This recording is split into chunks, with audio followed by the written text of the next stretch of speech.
Chair lays out Senate Bill 10 by Senator King related to the display of the Ten Commandments in public school classrooms. The chair recognizes Representative Noble to explain the bill.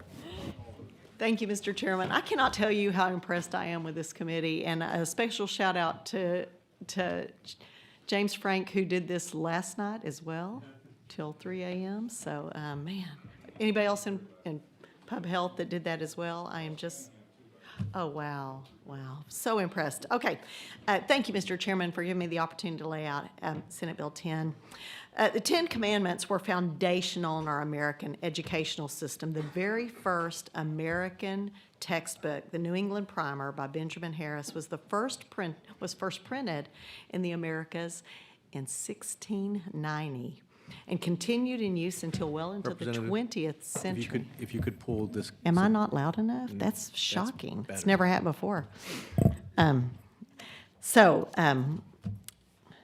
The New England Primer had 43 questions on the Ten Commandments, that very, very early textbook of the Americas.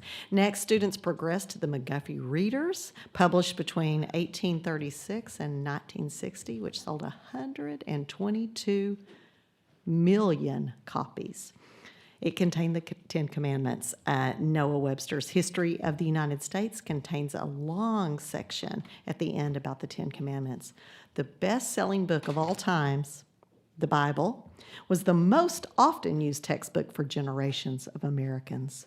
But not only are the Ten Commandments foundational to our educational system, which they are, they're also foundational to our American judicial system, being cited favorably in over 500 court cases.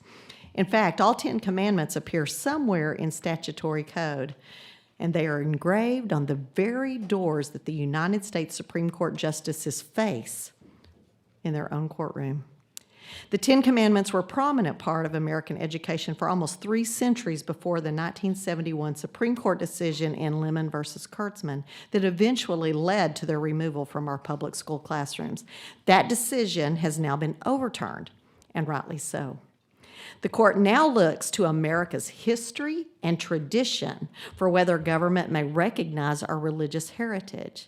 Nothing is more deep-rooted in the fabric of our American tradition of education than the Ten Commandments.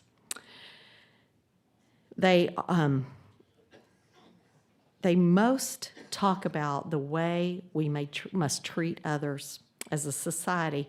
The way we treat others as a society comes from the principles found in the Ten Commandments. In these days of classroom mayhem, it is time to return to the truth. These truths to the fabric of our educational system. Respect authority, respect to others.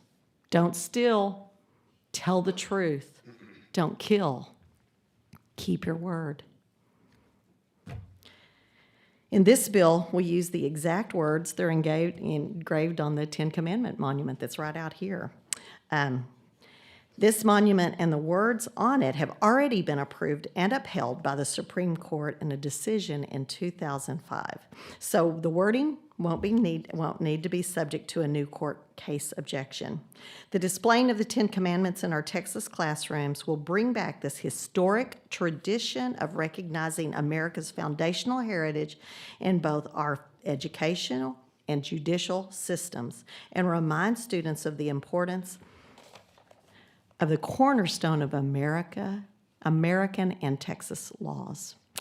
I have 3 expert witnesses who have waited all day to talk to you, and they want to explain it further, but I am happy to answer any questions and reserve the right to close. Thank you, Representative Noble. Members